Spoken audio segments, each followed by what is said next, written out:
New Superchargers, owners better ease up on launch mode, more Powerpacks, and more Easter eggs. Here are your Tesla tidbits for December 27th, 2016. An interesting Twitter discussion broke out since we last talked between an Electrek editor and Elon.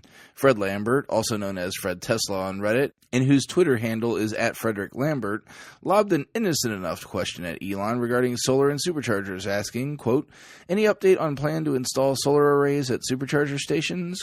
End quote. Elon responded saying, quote, "There are some installed already, but full rollout really needs Supercharger V3 and Powerpack V2 plus Solar City. Pieces now in place," end quote. Luckily for us, Fred followed up and asked, quote, "Supercharger V3? Now I'm curious, what power are we talking about? 350 kilowatts?" End quote. Elon responded with a clear shot at Tesla's competitors, quote, "A mere 350 kilowatts? What are you referring to, a children's toy?" End quote. Ryan McCaffrey, host of Ride the Lightning, the Tesla Motors unofficial podcast, chimed in with what we were all probably thinking, quote, "Drops drink, does spit take," end quote. So you bought a performance model to go fast, eh? Well, just don't use launch mode too much. You may find yourself going slower. Electrek reports that the cars will limit your power if they detect that launch mode has been used too much.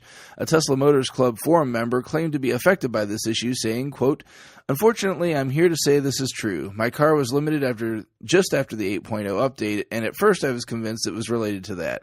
I did lots of testing and emailed Tesla my findings. Before this limitation, my car would pull around 1,600 amps from the battery and 512 kilowatts of power when fully charged. Now the car will only pull around 1,500 amps and 480 kilowatts of power, a loss of about 40 horsepower on a 4-month-old car," end quote. He then also shared a response from a Tesla rep saying, quote, "Thank you for your time. To recap our conversation, using launch mode places an increased stress on the entire powertrain, accelerating aging and fatigue of various components. The computer systems automatically track launch mode usage and continually estimate fatigue damage.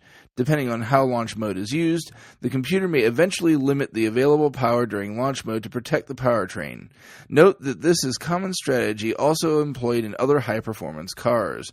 As discussed, upgrading to the P100D Ludicrous will remove this limit and will not be limited in the future, as the P100D does not have this limit for launch mode," end quote.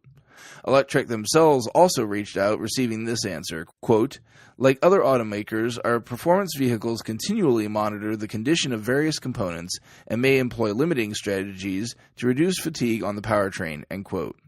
Pretty rough that you put a feature on a car and then by virtue of using it, you lose the benefit of the feature.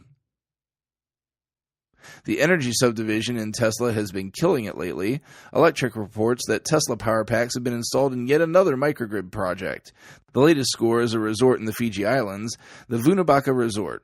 20 Tesla Powerpacks, providing 4 megawatt-hours of storage and a 1 megawatt-hour solar array team to provide the resort's power needs. Gorgeous pictures and a video of the decision-making process are included in a video in the article. And then lastly, we get another Easter egg. Last winter, Tesla released a video showing a trio of Model X's performing a light show set to Trans-Siberian Orchestra's Wizards in the Winter. This year, the performance was added to the car and revealed to the world by Elon in a tweet. Quote, "To activate the Model X holiday performance, just type Holidays or Model Xmas after pressing the logo. Also, Mars," end quote. To clarify a touch for those that aren't owners, there's a Tesla logo at the top middle of the center console screen. Holding that logo for some time brings up a screen where you can enter a password, and depending on your choice, different things can happen. Note at the end of that tweet, the quote, "also Mars," end quote, part of that tweet. We already reported on that before the holidays, and that was the whole idea where the map screen would turn into Mars rather than Earth. But we weren't done there, obviously. In this instance, entering Holidays or Model Xmas and having at least 6 feet of clearance around the car and then locking the car via key fob will start the light show. Check that out in the show description as well. Make sure you check all the links to today's full stories in this show description. If you get some value out of the show, please consider supporting me at patreon.com/Tesla Tidbits. Thanks to my super patrons John Waltauer and Drew Schuyler for their support at the $10 level. As usual, though, if you have no spare coin, it's no big deal. You can still support the show for free with positive reviews and by spreading word of the show. If you have feedback for me, the best way to be heard is to tweet at Tesla Tidbits. That's it for today. I'll see you back here again tomorrow. Until then, keep it charged and hit the road.